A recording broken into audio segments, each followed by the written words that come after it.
Assalamualaikum warahmatullahi wabarakatuh. Kami dari kumpulan 4. Saya Muhammad Fairuz bin Abdul Rashid. Saya Muhammad Idris bin Muhammad Abdul Rauf. Saya Adam Hakimi bin Muhammad Tarmizi. Saya Bisha Muhibbuddin bin Nirwan. Dan saya Muhammad Syarhan Fitri bin Sazali. Kumpulan kami ingin membentangkan tentang etnik Minangkabau. Orang Minangkabau merupakan penduduk asal kawasan yang kini dikenali sebagai Sumatera Barat di Indonesia. Pada permulaan abad ke-14, masyarakat Minangkabau tiba di Negeri Sembilan melalui Melaka dan sampai ke Rembau. Selepas itu, berlakulah pernikahan antara orang Minangkabau dengan penduduk tempatan dan daripada keturunan mereka dinamakan suku Biduanda. Minangkabau adalah gabungan daripada perkataan Minang yang bermaksud menang dan Kabau bermaksud kerbau. Gabungan perkataan ini diperoleh daripada peristiwa perselisihan faham antara kerajaan Minangkabau dengan seorang putera dari kerajaan Jawa yang meminta pengakuan kekuasaan di tanah Melayu. Oleh disebabkan itu, bagi mengelak daripada berperang masyarakat Minangkabau, mereka ini mencadangkan pertandingan beradu kerbau. Putera Jawa ini tersebut bersetuju dan menonjolkan seekor kerbau yang besar dan ganas. Masyarakat Minangkabau pula hanya menonjolkan seekor anak kerbau yang lapar tetapi ditajamkan tanduknya. Semasa bertanding, si anak kerbau tidak sengaja merodok tanduknya ke perut kerbau yang besar dan ganas itu untuk mencari puting susu bagi menghilangkan kelaparannya. Malangnya, kerbau yang besar dan ganas itu mati kerana tertusuk tanduk si anak kerbau tersebut. Maka masyarakat Minangkabau telah berjaya menyelesaikan perselisihan tersebut secara aman. Seterusnya, sejarah dalam etnik Minangkabau. Masyarakat Minang terbahagi kepada beberapa buah suku, iaitu anak Aceh, anak Melaka, Biduanda, Seri Lemak, Mungkal, Batu Belang, Batu Hampa, Payakumbuh, Tanah Datar, Tigo Nenek, Tigo Batu, Seri Melenggang. Kadang-kadang juga keluarga yang sesuku tinggal dalam satu rumah yang besar yang dipanggil Rubah Gadang. Masyarakat Minangkabau merupakan masyarakat matrilineal yang terbesar di dunia. Adat ini menyebabkan kaum lelaki Minangkabau merantau untuk mencari ilmu dan kemewahan melalui perdagangan. Kanak-kanak lelaki seawal usia 7 tahun selalunya akan meninggalkan rumah mereka untuk tinggal di surau, yang mana mereka akan diajar dengan ilmu agama dan adat Minangkabau. Apabila remaja pula, mereka digalakkan untuk meninggalkan kampung halaman untuk mencari pengalaman di dunia luar agar mereka dapat menjadi seorang yang lebih matang dan bertanggungjawab kepada keluarga dan negeri. Seterusnya, masyarakat Minangkabau umumnya beragama Islam. Oleh itu, majlis pernikahan bagi masyarakat ini dilakukan mengikut syariat Islam dan adat mereka yang tersendiri. Syarat-syarat perkahwinan bagi masyarakat Minangkabau adalah kedua calon mesti beragama Islam, tidak sedarah atau tidak berasal dari suku yang sama. Maksudnya kat sini, mereka tidak boleh berkahwin dengan suku yang sama. Mereka kena kahwin dengan suku yang lain. Tidak menghormati antara satu yang lain dan keluarga kedua belah pihak serta calon suami harus mempunyai sumber pendapatan.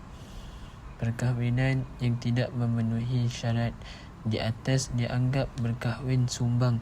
Selain itu, masih ada peraturan tertentu dan upacara adat agama Islam yang harus dipatuhi, iaitu majlis Jopuik Manjopuik, Pinang meminang, Batu Ko tanda, akad nikah, Baralik gadang, Jalang menjalang dan sebagainya. Di samping itu, dalam upacara kematian pula masyarakat Minangkabau mengutamakan perkara-perkara wajib menurut syariat Islam seperti pengurusan jenazah. Seterusnya akan diadakan majlis memperingati Allahyarham seperti Manu 2 hari, yakni majlis memperingati 7 hari, 20 hari, yakni majlis memperingati hari ke-40, dan akhir sekali Manyaratui hari, yakni majlis memperingati hari ke-100. Selain itu, penggunaan bahasa baku Indonesia berluasa di kalangan majoriti taburan masyarakat Minang, tetapi mereka masih boleh bertutur dalam bahasa ibunda mereka, iaitu bahasa Minangkabau. Bahasa Minangkabau mempunyai perkataan yang serupa dengan bahasa Melayu, tetapi berbeza dari segi sebutan dan juga tata bahasa. Contohnya, sadang kayu di Rombo tok sama tinggi kok kunun manusia. Maksudnya, sedangkan pohon di hutan tidak sama tinggi, apatah lagi manusia. Seterusnya, suku Minang mempunyai masakan khas yang popular dengan sebutan masakan Padang yang sangat digemari oleh negaranya, iaitu Indonesia. Bahkan sampai ke seluruh mancanegara, salah satunya Malaysia. Salah satu aspek terkenal mengenai orang Minang adalah makanan tradisional mereka seperti rendang, sotong Padang, iaitu makanan sup, sate Padang, dan dendeng balado, iaitu daging dendeng berlada. Restoran Minangkabau yang sering digelar restoran Padang dapat dijumpai di merata Indonesia dan di negara-negara jiran yang lain. Dan masyarakat Minangkabau menyukai masakan pedas. Di samping itu juga, Minangkabau mempunyai tarian, iaitu tarian piring dan randai sebagai hiburan dalam kehidupan masyarakat Minangkabau. Tarian piring berasal daripada Sumatera Barat.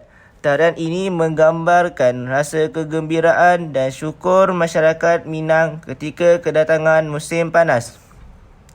Para muda-mudi akan mengayun gerak langkah dan menunjukkan kebolehan mereka dengan memainkan piring yang ada di tangan mereka. Kebiasaannya di Malaysia, tarian piring dipersembahkan di hadapan mempelai di luar rumah ketika majlis perkahwinan, terutamanya bagi keluarga berada, bangsawan dan hartawan di sesebuah kampung. Seterusnya, tarian randai. Randai pula merupakan teater rakyat tradisional Minangkabau, iaitu melibatkan muzik, nyanyian, tarian, drama dan seni mempertahankan diri, iaitu silat.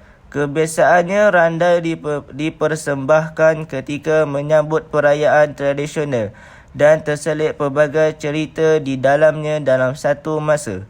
Cerita-cerita yang dikisahkan disampaikan melalui nyanyian dan lakonan berdasarkan legenda Minangkabau dan cerita rakyat. Randai dipersembahkan oleh kaum lelaki, namun setelah 1960-an, perempuan juga telah menyertai persembahan ini. Selain itu, masyarakat Minangkabau juga memiliki alat muzik tradisional khas, iaitu saluang. Alat muzik ini diperbuat daripada bulu nipis atau talang. Alat ini mempunyai 4 lubang dan panjangnya lebih kurang 40 hingga 60 cm dan berdiameter di antara 3 ke 4 cm. Saluang dimainkan seperti seruling, di mana pemainnya perlu meniup dan menarik nafas untuk mengalunkan muzik. Seterusnya, budaya Minangkabau terselah indah pada busana tradisional Negeri Sembilan. Sejarah asal-usul kaum Minang di Negeri Sembilan yang berhijrah dari Pagar Ruyung pada kurun ke-15, iaitu pada zaman Kesultanan Melayu Melaka, memungkinkan adat istiadat dan budaya berpakaian dari Sumatera Barat kekal dalam masyarakat Negeri Sembilan sehingga kini. Bagi pakaian lelaki Minangkabau pula, mereka memakai baju sikap yang dipakai sebagai sut berlima, mengandungi baju atau jaket sederhana labuh. Baju di dalam berseluar dipadan dengan samping dan dihias pula dengan tengkolok. Dan kaum wanita pula, mereka memakai baju kurung teluk belanga dan berkebaya labuh dipadan pula dengan kain sarung. Bagi wanita bangsawan yang berketurunan Minangkabau pula, pakaiannya daripada kain baldo bersulam benang emas bertahtakan labuci. Sarungannya pula dari kain songket penuh tenunan dari pandai sikit atau batu bara di Sumatera. Dan bagi si gadis pula, mereka memakai baju kurung bersulam benang emas bermotifkan buluh rebung, tekuk leher bertekat dan penutup kepala tengkuluk. Seterusnya, suku Minangkabau ni dia kuat dalam pegangan agama, terutama sekali pegangan agama Islam. Mereka juga kuat dalam mengamalkan amalan turun-temurun, iaitu adat lah. Beberapa unsur adat Minangkabau berasal dari fahaman animisme. Untuk pengetahuan, definisi animisme ini adalah kepercayaan kepada makhluk halus dan roh.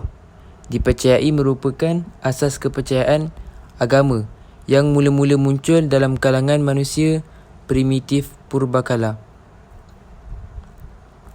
Seterusnya, walau bagaimanapun, pengaruh agama Islam masih kuat di dalam adat Minangkabau ini.